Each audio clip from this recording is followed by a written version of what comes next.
Welcome to Record Sports Hotline Live. My name is Daniel Caw. I'm delighted to be joined by Record Sports Keith Jackson. Keith, how's it going? Yeah, all right. Sorry, just playing a bit with my phone here.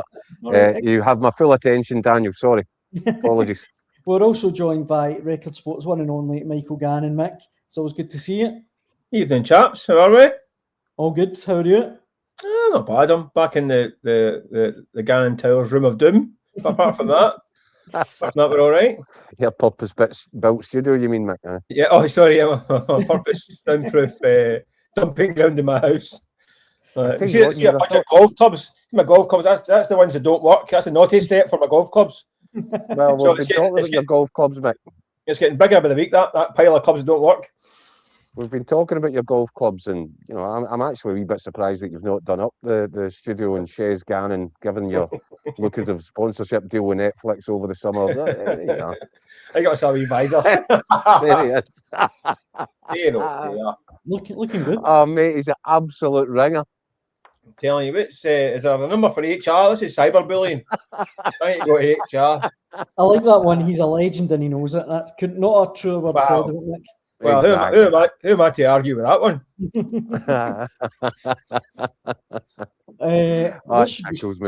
Where should we start? I think the only place for us to start, Keith, is FIFA. Oh, serious faces on her. Let's do it. There's been a statement from UEFA, from the SFA. What's the latest? Well, this time last night, Daniel, kind of suggesting to you that there was going to be a sort of scrambled emergency summit today of UEFA's national associations, 55 of them. Really, what I'm still a little bit confused about is the Czech Republic rushed out to say that this was a brilliant idea, Infantino's big cash grab. They backed it, obviously, to the tune of $40 million. But subsequent to that, there was this meeting. SFA President Michael Rainey and Chief Executive Ian Maxwell attended it today. And it was pretty much as we said, as we predicted, that the SFA are in a slightly difficult position because Mike Mulroney's also on Infantino's, he's the chairman of Infantino's financial committee at FIFA. So I guess that makes it politically a little bit difficult. But the SFA really strong in their reaction and not almost, it's basically sticking two fingers up at Infantino and reminding him, by the way, let's not forget where football was invented. It was invented here. It's not yours to sell. I'll give you the statement from the SFA. Stingy statement from Hampden Sixth Floor. The SFA said, the President and Chief Executive of the Scottish FA today attended a remote meeting of UEFA's nations to discuss the proposed FIFA forward enterprise, and that is the move to sell off 20% of a $20 billion, I think it is, wing of FIFA and sell a percentage of that to private investors with links to Donald Trump. The Scottish FA Board agrees unequivocally with the concerns raised by all members over the manner in which these proposals have been issued, the deadline set without a full consultation process or consideration to good governance. The board is fully supportive of the statement issued by UEFA following the meeting. We are also aligned to our fellow national associations who seek to ensure our collective voice is heard resoundingly, and that the Corinthian spirit which underpins the beautiful game, invented here in Scotland and shared with the world, is protected. So I applaud them for that. I applaud them for the stance. I applaud them for being strong. The louder the voices grow, the more they're heard, the more chance we might have of this whole thing being averted and potentially Infantino being toppled off his perch at FIFA. This feels to me like the start of a bit of a power struggle. Mick, you hinted at that yesterday yourself. We're now throwing a lot in with UEFA, and that's great if UEFA deal with what's in front of them. But then we've got similar problems around the corner because everybody's getting their hands in or everybody's sticking their nose in the trough where football's concerned these days. But I think, I think it's a needs must here. UEFA have convened this emergency summit, and the associations around Europe are going to hopefully vote as a bloc. If they do that, that's 55 votes. There's 211 member associations of FIFA. So 55 votes in itself isn't enough to mow this whole thing down. What it would do, though, is tell the rest of the world, well, you vote for it if you want, but your World Cup's not going to have Germany, France, Spain, Holland, Scotland, obviously, England. These nations won't be competing. I don't know on what basis you can call it a World Cup if we get to that. So I think this is an attempt to put them into checkmate. I hope it works. Keith, is grotesque. Jacko, the thing is that we're talking about the World Cup as an entity. It's 4 years away. It sounds like a long way off for a lot of people, especially just in the back of the last one. But this is not. This is going to. I mean, UEFA have kind of played their hand now with this kind of boycott. It's 10 weeks until Scotland play a World Cup playoff. The women's team I'm talking about. Mm-hmm. Mm-hmm. So that's part of the boycott. They're talking about boycotting the Women's World Cup, the Men's World Cup, the Under-20s World Cup, all these things that are part of the same FIFA umbrella. Anything that comes under FIFA's umbrella. That's so, right. So the first thing and I'm looking at it from a SFA Scottish point of view. We've got 10 weeks to see how serious we are about backing this boycott. Are we going to pull the women's team out of this playoff in October? It's only 10 weeks away. So we're going to find out quite quickly. Well, no, the whole playoff system will collapse, Mick. That's because it's other European nations. So will it? Because who do we play against? The Czech Republic. And they get a buy right away without a problem. They get a buy in $40 million. Brilliant. So UEFA have rattled the sabre, but they're going to have to pull it out at some point very quickly. To pardon that metaphor, probably slightly inappropriate. But this is a real time issue now. It's not a 4 years down the line we can negotiate for 3 years. That's not the case. This is going to have to get sorted quite quickly. So I think the hope will be that the people go back in their box because UEFA have made the move. But I suspect it's going to be an overall power play from UEFA to kind of usurp. I think you might be right, Mick. Infantino. I think you might be right. But also, what we've got is a very live situation where Infantino is effectively given all these associations a September 19 deadline to vote on his proposal, which is 52 days now. Mm-hmm. And I rather suspect that he'll get a lot of support from everywhere else around the world apart from the European game. He might still make the numbers, Mick. This is always the problem with these things because you've got 210 countries in the world and they've all got different agendas and priorities and alliances. And we don't know what wins have been promised which and these kind of things. We've seen it before. We saw it with an outcry when the World Cup was going to Qatar and then Russia, then Qatar. We thought we can't have this a November World Cup. Remember the outcry? It happened. It got through, albeit it took a few bodies with them, that one. But now they've got Infantino in charge and there's another outcry over certain things. But let's just wait and see how it unfolds. I think it's going to have to be some sort of UEFA hostile takeover or revolution to kind of oust Infantino and take charge. But I think really dangerous moments. But UEFA, listen, I find it hard to kind of feel like the UEFA are the good guys here. I mean, they have got a bit of a brass neck talking about selling the World Cup. Well, as if they're the kind of moral guardians of the game. They're doing the Champions League for free, Mick. They're not exactly the benevolent guardians of our game. I mean, they've completely wrecked the makeup of European football in the last 30 years with the money in the Champions League. It's destroyed leagues outside the top 4 leagues in Europe now. So let's get off your moral high horse here, chaps. We're with you on this one because you're the lesser of two evils. You're not exactly our white knights riding to the rescue. So, Mick, you're spot on. And do you know the thing is, I think we've all sort of become conditioned into, right, we know this is a big money-making exercise. We know what the Champions League's all about. We know that it shouldn't really be called the Champions League because 5 and 6 teams from one country can get in any given season. We know all that. But this stinks of Donald Trump. This stinks of, he's got into Infantino's ears. And he said, adopt my style. It is act fast, act big, act without thinking, act without consulting, do what you want, and just assume total power. And it's straight out of Donald Trump's playbook, this. and Infantino's going to. And I think maybe it's a European thing. I think we're likely to react badly to that sort of stuff. I mean, Trump's plunging the world into chaos by doing exactly this, and now Infantino's plunging the football world into chaos by copying his big mate. It stinks. It's horrible. It's I just think it's pretty dangerous. It's pretty dangerous for the game. I said last night, it's really hard for us to sit and tell people back home when they're incensed about decisions that are made by various people in charge, whether it's the Scottish game, the European game, whatever. And we say, oh no, look, these guys are legit. These guys are on the level. You know, I know I can hear your conspiracy theories, but we're vouching for them.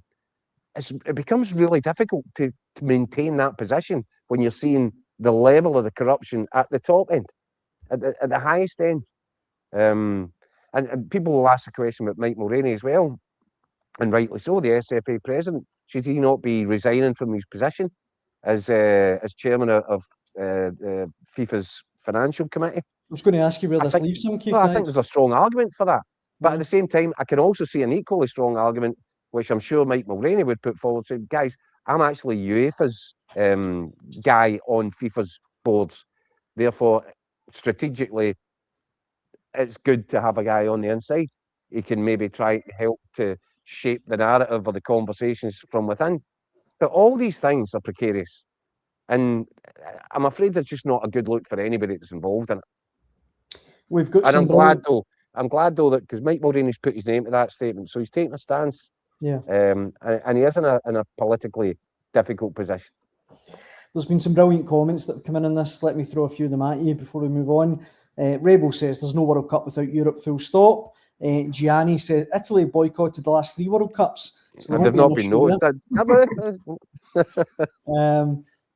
Chick points out the same thing happened to boxing. You don't want splinter fractions.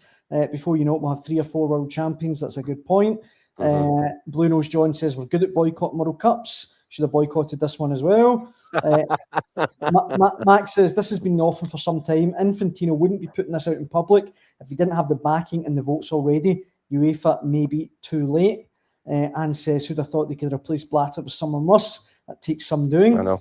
And Dance Music says, can you imagine the cost of tickets if these private companies were running the show? Well, you just look how bad it was at the World Cup there. I mean, this is where I'm coming from. It's this game of ours is ours. It belongs to us. It belongs to the supporters. It belongs to the guys that take their sons along at the weekend. It belongs to the guys that have always been there, whether it's, you know, a 300 strong crowd at the juniors, or whether it's Celtic Park or Ibrox, whether it's Anfield or Old Trafford. It belongs to the supporters. It should belong to us. It should belong to the players. It should belong all the things that we enjoy, all the things that make football so special. All these guys do is paint a big black mark over the game, and you know, and they claim to love it, and they claim to want to protect it and they grow it. It's just a cash cow. It's pure and simple. And I guess you could extend that. You could look at Rangers and Celtic as well. Well, they're cash cows. How many replica strips can you turn out in one season? And there is a bit of that. But this is just way OTT. Yeah. And you know, I think that's right. If we get splinters, and it just, I think it could really fragment the game. I think it could. It's got the potential to blow it to pieces. And I think we all enjoy a World Cup every 4 years. We always have done. But the prices that people were getting asked to pay for tickets over in America, or just to park their car outside a stadium, it was grotesque. And it's only going to go that way. And it wasn't all that long ago that Scotland fans were following the team to Italy and Spain in World Cups. You could buy tickets outside the stadium for like a $5.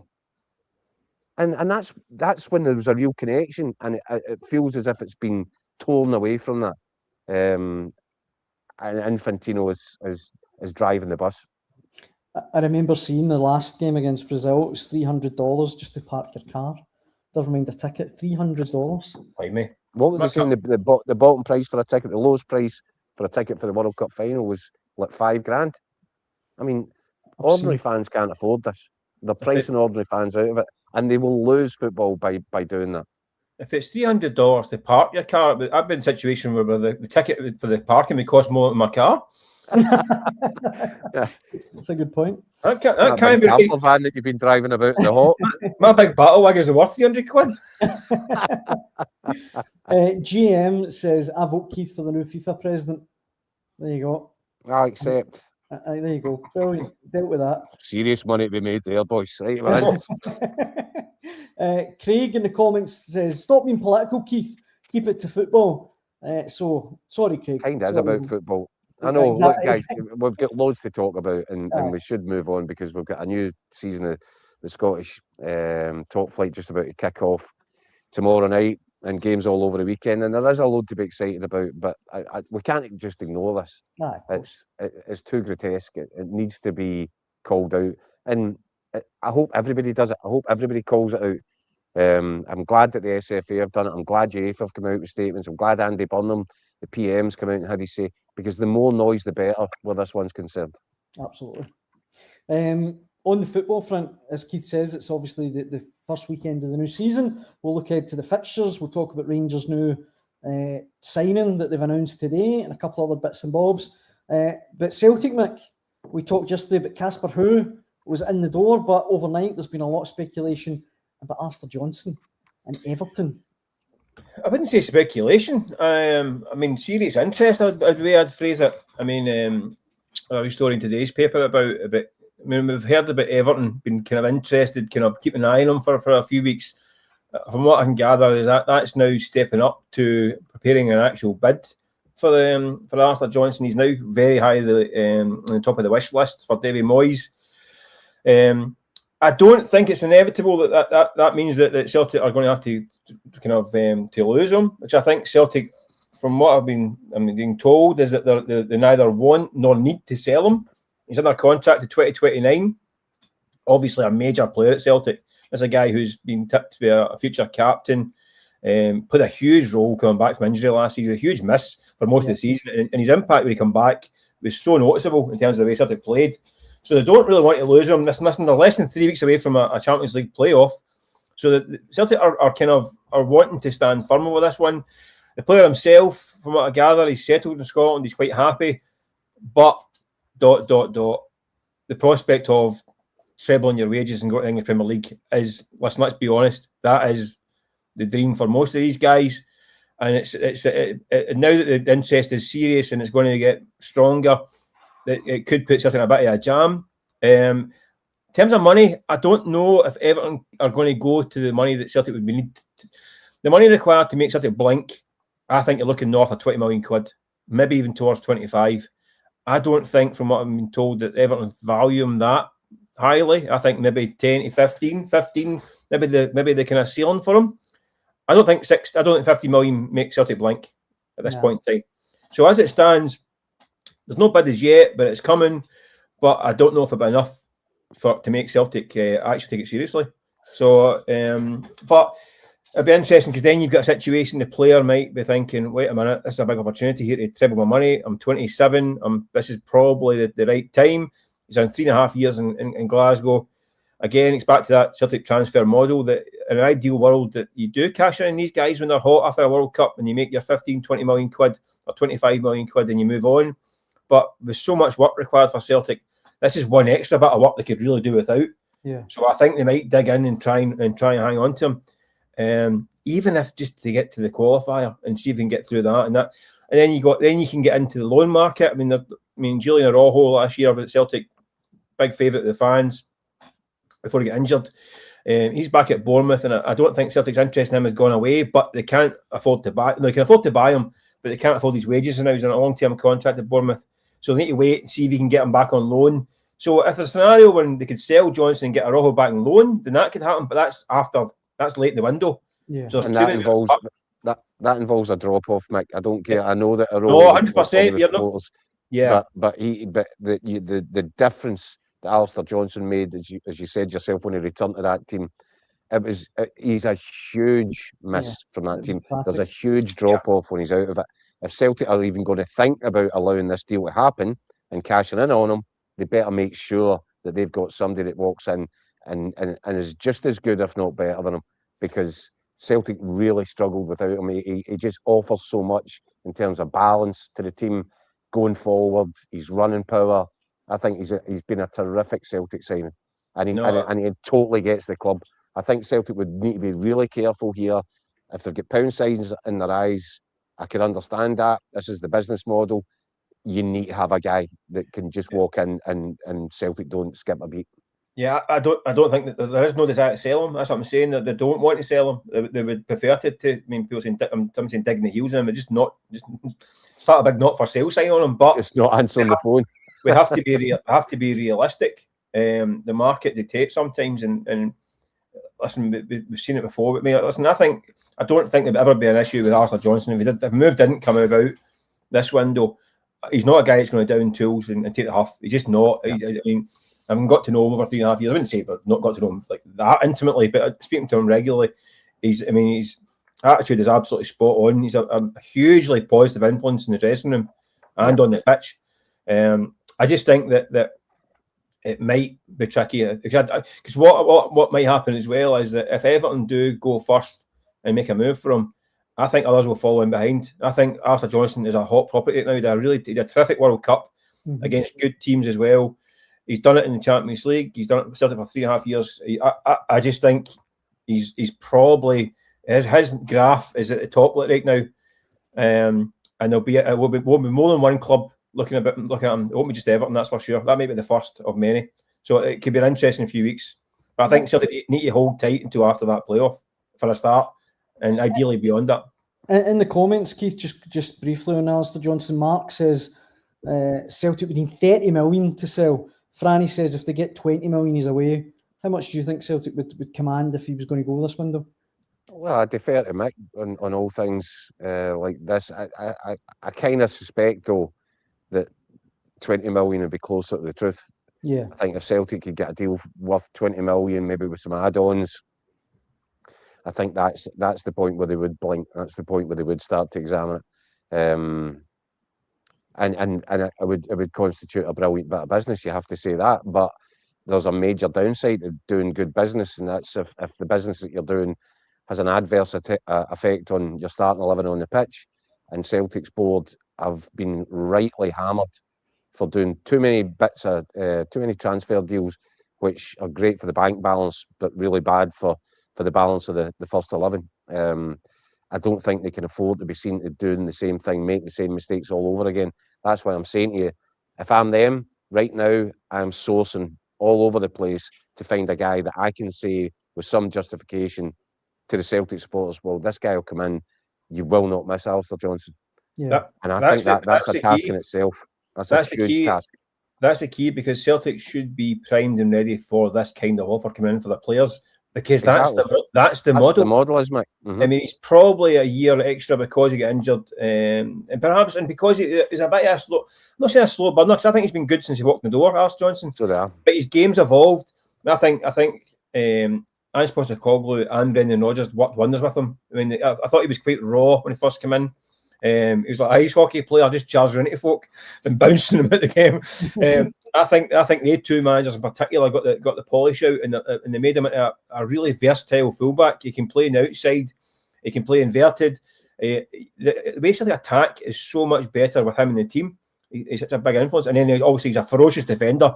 Listen, we know he skates close to the edge sometimes. It was quite funny at the World Cup. As a wee side note, his first game at the World Cup, and I don't know if you saw it out there on the telly. He was all pumped up doing the anthem and all that stuff, and I thought he looks a wee bit too pumped up. And I went and checked the betting for a booking. It was like 7-1. 7 minutes in, they clattered the boy booked. I was going to say first 10, wasn't it? It was the easiest money I've ever made my entire life. It was like that boy's got booking written all over him. I need to just jump in quickly, because Motherwell are playing their Conference League qualifier at the moment, and they've scored. Tremendous. They're ahead away to HB Havar, and that makes it 3-0 on aggregate. It was a penalty. I'm not sure who scored it yet, but I'll tied on. And you just hope now to go and get another couple of goals there and just post a win, because we need all the victories we can get for the coefficient. So, yeah, I had no real fears about Motherwell in this tie. Took care of business in the first leg. Go and score a couple of goals tonight. Enjoy yourselves and get into the next round. Just finally on Celtic, Mick, we now know that 8 potential Champions League opponents. I said to Keith before he came on air, you would really, if you're Celtic, fancy your chance against any of them. But of course, Kairat Almaty are lurking. Well, we did say that last year. So, I mean, I think let's chickens before the hatch and all that stuff. I think, is it Athens get knocked out last night? Which is, I think that was the one I think a lot of people were looking at thinking, oh, I don't know about AEK Athens, that'd be a tricky one. I think Viking are one to watch. They won the Norwegian League.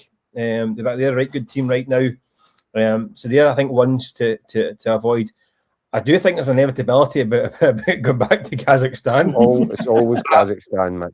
I do think I might be having to haul my chunky butt across the continent for the fifth time. Having never heard of Kazakhstan until about 10 years ago, I now spend half my summers there. Get a job on the tourist board. I can speak Kazakh and I regularly eat horse every summer. That's actually true. I've tried it. It's a bit rough. But I just think that could be the inevitability. That might not be a bad thing, though. Give me a chance to kind of earn a bit of redemption.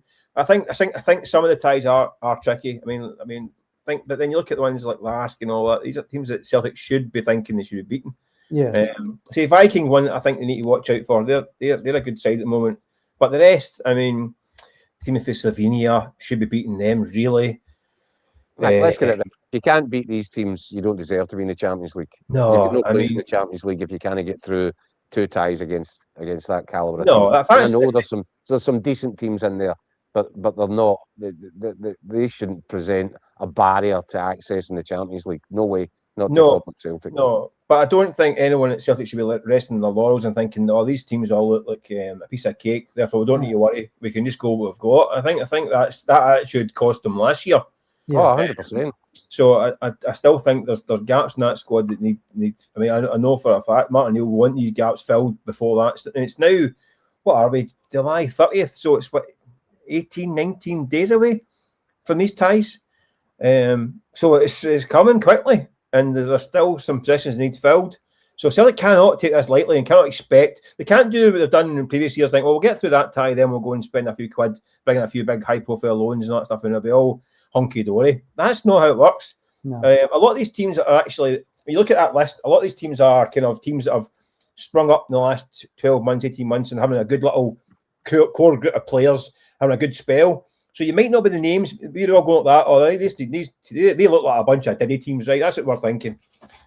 Don't think that, because these teams are more than likely on an upward crest. I think teams like Viking are on a good little run with good players. You're catching them on the up.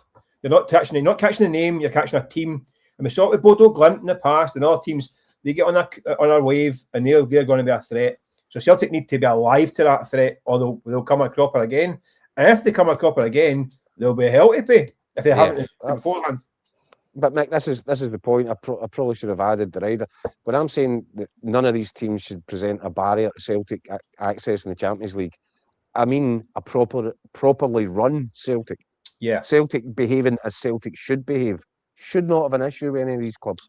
No, they should be able to blow them out of the water, and it does. That's the fear, that this isn't done properly. And I think we're already in a position where they're against the clock, because these players, the players that Martin O'Neill needs to get through to navigate a safe, easy passage through this stage, they should be there just now. They should be on the training pitch at Lennoxtown. That is the concern, and that is why there will be hell to pay. And that's why the world will start to feel like it's caving in on top of the Celtic boardroom again if mistakes are made, the same sort of mistakes that have been so costly and so reputationally damaging over the last wee while. Yeah. And they don't have much time to sort this now. And as I said, in an ideal world, Martin O'Neill would already have something very close to his starting 11, and he'll be working with them in the training pitch. He's nowhere near that now. Nowhere near it. This is what I can't fathom, because this should actually be the ideal situation for Celtic, because you get a 2-month transfer window ahead of a £40 million cup final. When usually a cup final comes at the end of a season when your team's all injured and knackered, and you're trying to patch it together and get over the finishing line, you get a £40 million cup final after a window. You can tool up. You've got the resources to go and tool up for it. Choose your weapon and go into it. So. There should be no excuses. They should get through it, but I just don't think they can assume it's going to be okay just because the team's not listed. Listen, those teams in the list none of them are signing £11 million strikers. So we can't have exactly. The financial argument doesn't wash. But that also, it still does not mean they can take it lightly, because these teams will be pretty tasty, because they're all in the upward curves. Some of them have been playing half their season already, a chunk of the season. A lot of them have been paused for the World Cup, but a lot of them have played a lot of football already. So it's fraught with danger. And Celtic can be chucking in guys that have not had much game time into these games. And we've seen it. Celtic have failed in, is it 7 out of 9 qualifying campaigns? So 9 times they've had to go through qualifiers. They've only done it twice in the last 10, 11, 12 years. So they should know by now. If they don't know by now, they'll never know. But it's dangerous. On your trips to Kazakhstan, Mick, and your diet, Chris says, Mick, I once had kangaroo. I was up and down all night. Chick says, though, rein in the horse food jokes. It's the first time out, the guy says, I'll take a horse steak. And he says, do you want anything on it? I said, a £5 each way. I like that. That's good. Boom, boom. Right. Actually, again, but no, I tell you, genuinely, do you know what was on it? It was horse steak, and it had this kind of white sauce. I thought it was like bread sauce, and it turned out it was sheep's brains. Oh, so it's with sheep's brains. You're winding me up, Mick. No, I'm not. Honestly, how did you? Listen, I know we're going off down a side road here, but how did you find out? How did I find out? Do you what? After it was much later on, I tried to find somebody who spoke any English. At that time, this is what, maybe the first time I went there. So there wasn't many English speakers even in the restaurant.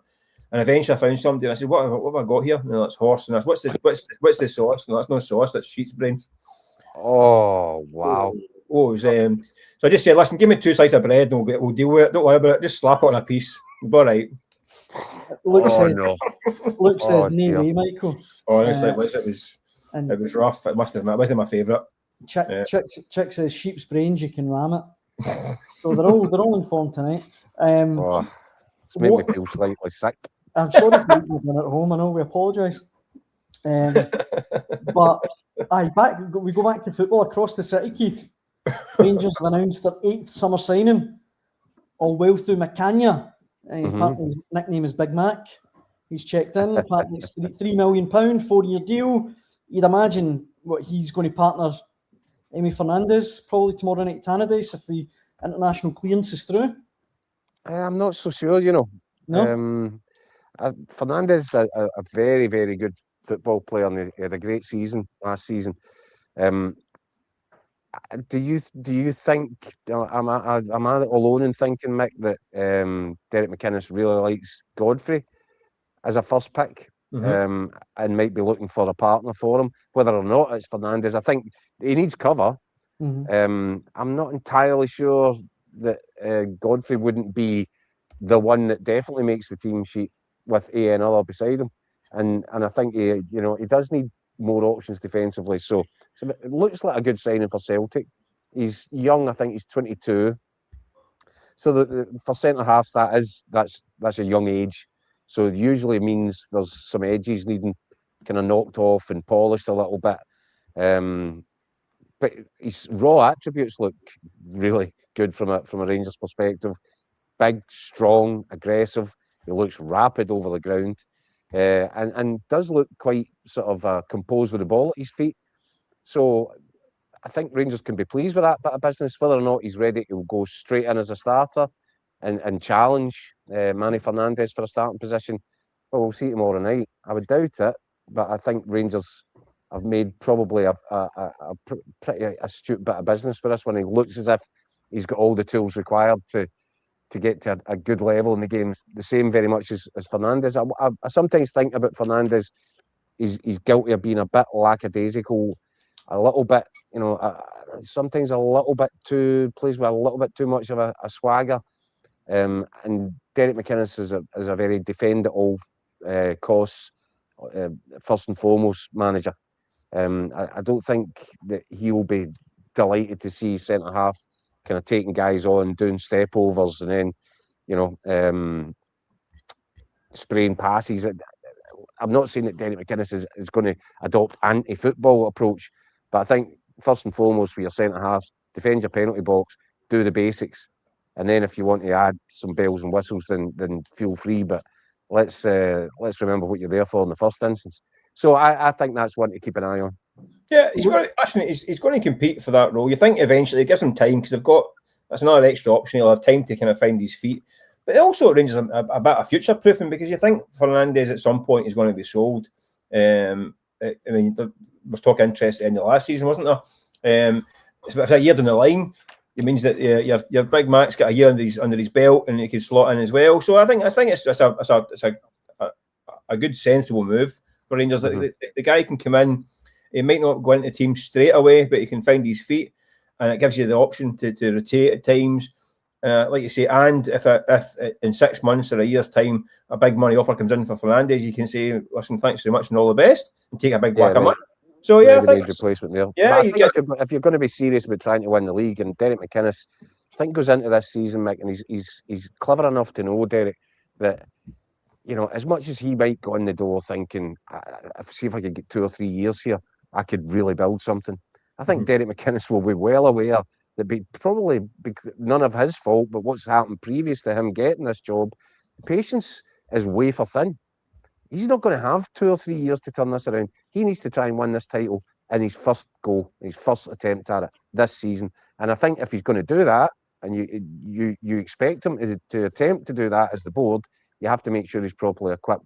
That to me means you need minimum of four centre halves that you feel are ready for using at any point in any match.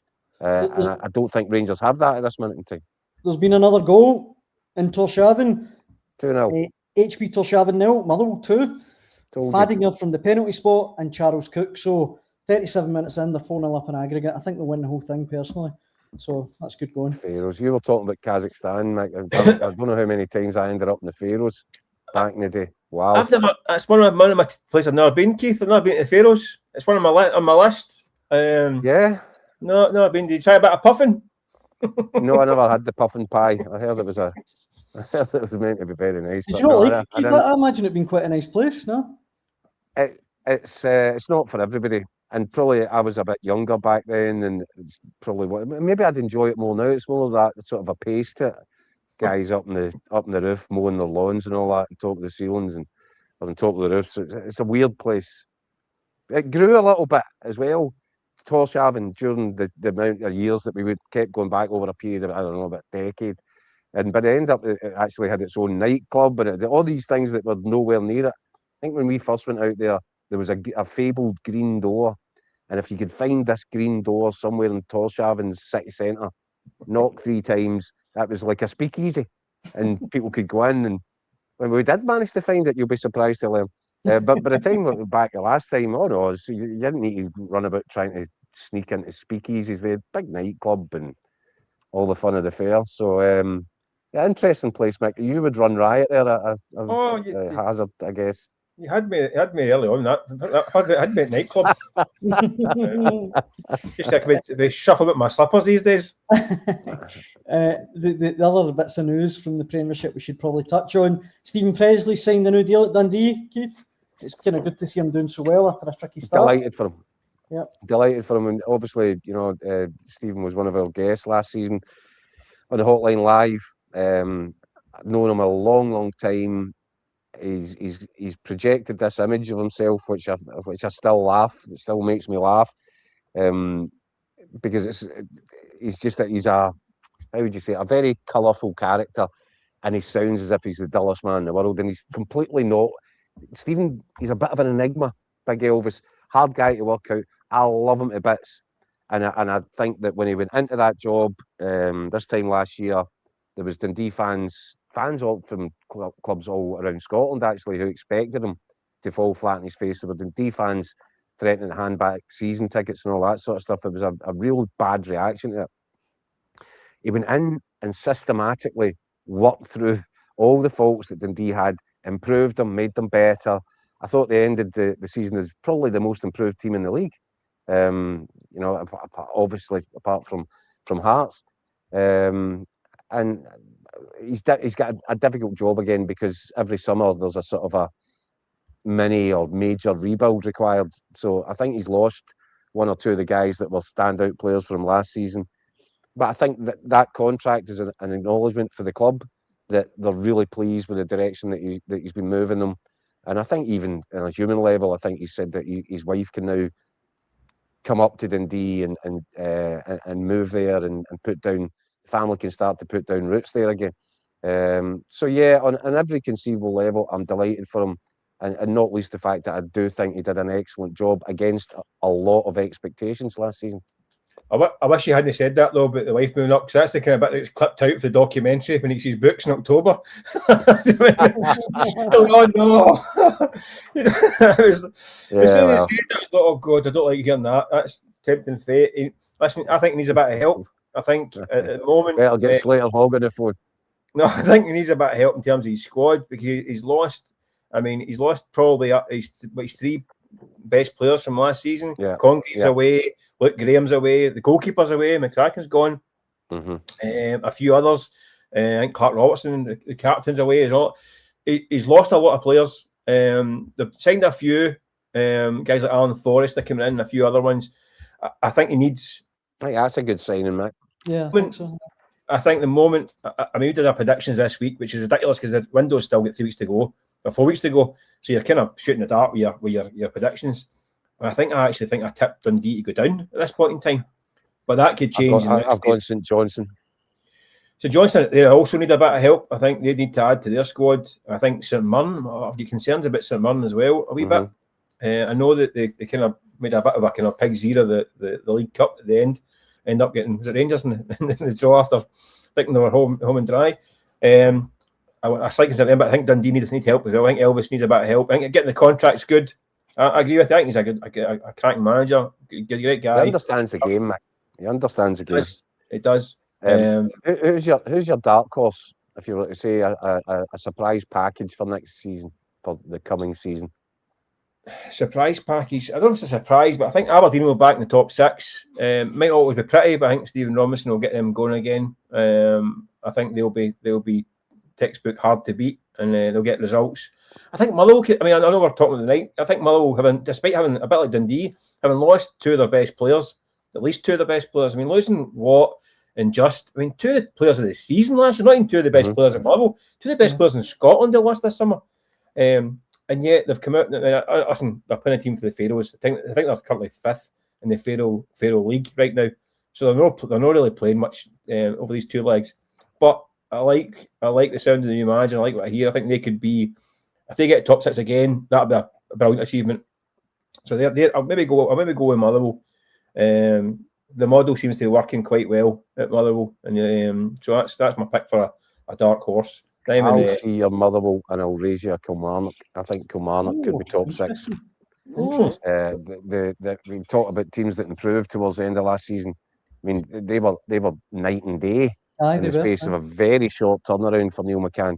And I think he's done some good business over the summer. I think he's pretty pleased with the shape of his squad. I think they could be the guys that gate cash the top 6 this season. And I wonder about Hearts, because they've got they're on shaky ground very early in the season. They've got time to recover. They've got time to get into their stride. They hopefully will do exactly that. But you just feel that there's grey clouds over Gorgie at the minute. And as you've just said, Mick, you've just said that Aberdeen you expect to come on strong under Stephen Robinson. Well, having gone through the disappointment of back-to-back defeats in the Champions League qualifiers there against Sturm Graz, Hearts now have to go to Pittodrie. You don't want to be pushed too far onto that back foot, because further and further back you go, the more difficult it is to recover and start moving forward again. I think that could be a game that deserving of a lot of attention this weekend in terms of what the league and what the start to this whole season is going to look like. I think Hearts had won at Pittodrie for about 10 years, by the way. I think the last time it is 10 years since they won at Pittodrie. As well, I think they need to have patience. Hearts will need to be patient because they've lost so many key men and there's so many new faces. It's going to take time. I don't know about you guys. I can't see another title challenge materialising this season. I think it might be that it slots back into the Tony Bloom 10-year plan. This might be a more regular year 2 after a kind of very surprising kind of year one on the 10-year plan. Breakout year, yeah. Yeah, so I think it might just kind of recalibrate or kind of gentle trajectory this year. I think they might have to be patient. I just think it would be difficult for them to maintain a title push this year. I don't think you'll see Celtic and Rangers being around that kind of 80-point mark again this year. I think you've got to assume. I was getting a bit of stick last season for saying exactly that, Mick. I said that for Hearts, don't just assume that next season kicks on and it's another title challenge, and everything was the stars aligned for Hearts last season in terms of the manager they had, the players that they had, the fact that both Celtic and Rangers were taking turns at self-harming. That was a perfect set of circumstances for Hearts, and I'm not sure that you can just assume that the same thing happens this year and the year after that. I think you're absolutely right. I think that was the golden moment that everything was set for Hearts last season, and I think you're right, Mick. There'll need to be a sort of recalibration of expectations. Probably, if Hearts can finish third this season, I think that's a good starting point. That's a good target. Aim for third. If you can get higher, great. But I think it would be dangerous to assume that everything's just going to kick on and get better from where it was at last season's level. I don't see it myself. Yeah, it was always going to be hard, I think, to do that this year. It's like we say, the fact that Celtic Rangers last year, it was such that it's so rare to have both of them not firing at the same time. Usually you get one that's not quite there, but I mean, Rangers failed to win in 18 games out of 38 last year. That's not going to happen again this year. Celtic lost 8 games. They didn't draw many, but they lost 8 games to win the title. I mean, it's ridiculous. That's not going to happen again. Usually it's 3 or 4 or 5 at the max to lose. But Rangers nearly failing to win half the games last year and still were in the race until last month of the season. So that, I don't think you can bank on that happening again. So it's going to be tough. So any team, if Hearts can get 75 points again this year, that would be a fantastic return. They'd probably get them third in the league. But even that, I think it's going to be difficult. We don't know what's going to happen with Hibs. I know they've had a bit of a shocker in Europe, but they've got a chance to kind of redeem themselves a wee bit. But I still fancy Hearts to be up there and kind of competing for third right enough. But as part of a title race, no, I think this year's going to be too hard. That's the very last thing before we call it a day, guys. There's the fixtures for the weekend.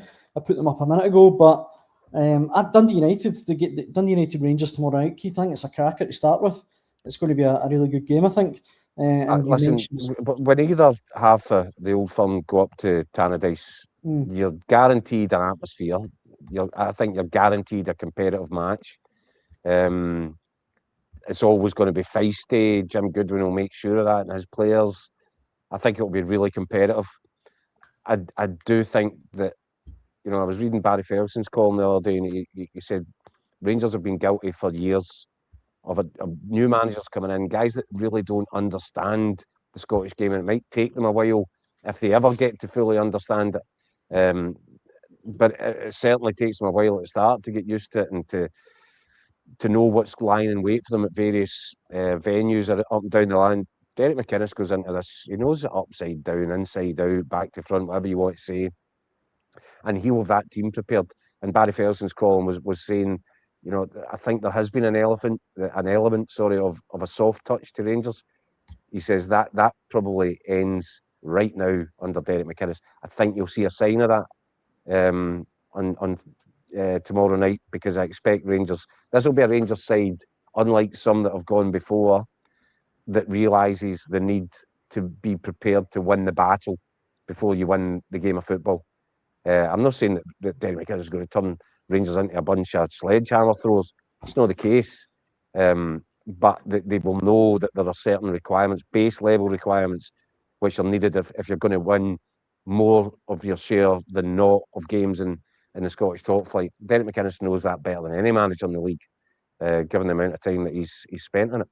Yeah, but I don't think we can say that with any degree of certainty yet, Keith, because we're not talking about, as you touched on there, we're not talking about the ability to smash into a tackle or to hold a guy off. We're talking about the mental toughness. It's a mental thing, absolutely, mate. So it doesn't matter how much muscles you have or how good you're at a tackle.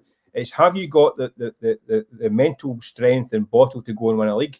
And that's I'm not talking about. We don't know that yet. Winning a league. I'm not talking about winning a league. I'm talking about going out there and knowing over the course of 90 minutes you're away from home. You've got a battle to win. And I think that Rangers have been a soft touch going into games like this. I don't expect them to be a soft touch tomorrow night. I don't expect them to be a soft touch throughout the course of the season. I am not saying that they've already got the mentality, one, or the players, two, to win this title.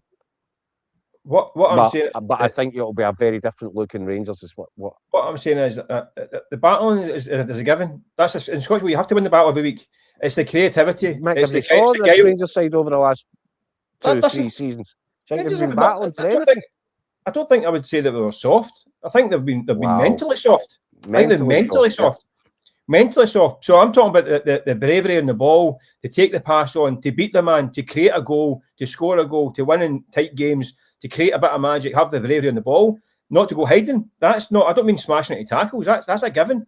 I think Rangers are still lacking in creativity and guile. Did you see how soft both physically and mentally they were this time 12 months ago? Yes, exactly. But what I'm saying is we don't know this current team, the new team, is going to be like until they pass the stress test. We know how hard Cammy Devlin can tackle. We know that these guys are tough characters that play in the Championship. What we don't know is how they cope with the stress test. When the pressure's on you, have to win every single week. When Celtic win this Saturday and you're playing this Sunday, and 100%, and that's going to be so fascinating. By the way, I tipped Celtic to win the league. so there's where I'm coming from with it. I think Celtic, even though they have been stress tested for them both to do. Yeah, exactly. Celtic were asked the question last season and just about managed to drag themselves over the line. For that reason, even though neither squad is anywhere near complete, for that reason, I expect Celtic to win the title. I would back them at the start. By the way, your opinion might change by the end of August, depending on what business is done. But as things stand at the minute, I would be tempted to go with Celtic. But I do think this will be a very different challenge that they get from Rangers this season, Mike, because Derek McInnes understands what's required in a way that the guys that went before him never had a clue. Yeah. No, all I'm saying is we just don't know yet. Because we've seen Rangers players that look good on paper and have folded, and we've seen guys that haven't looked that great and been stronger. So we'll have to wait and see. At the moment, Rangers, I think, are still lacking 2 or 3 signings in the forward areas as well. So there are a lot of games they'll be involved in that'll be very tight, and those tight games are the ones that are the problem, because they can go either way sometimes.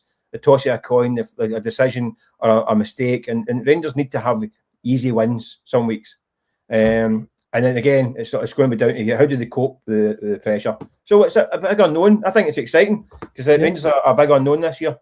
And it's going to be in Celtic. We still don't know what they're going to do in the next 3 weeks as well. They could lose 3 or 4 key men, and goodness knows how they look. If they lose a Callum McGregor, Alistair Johnson, and Engels, and all these, and Rio Tati, that's 4 big guys. So Celtic can look entirely different as well. And they're guys who don't know if they can handle the stress test.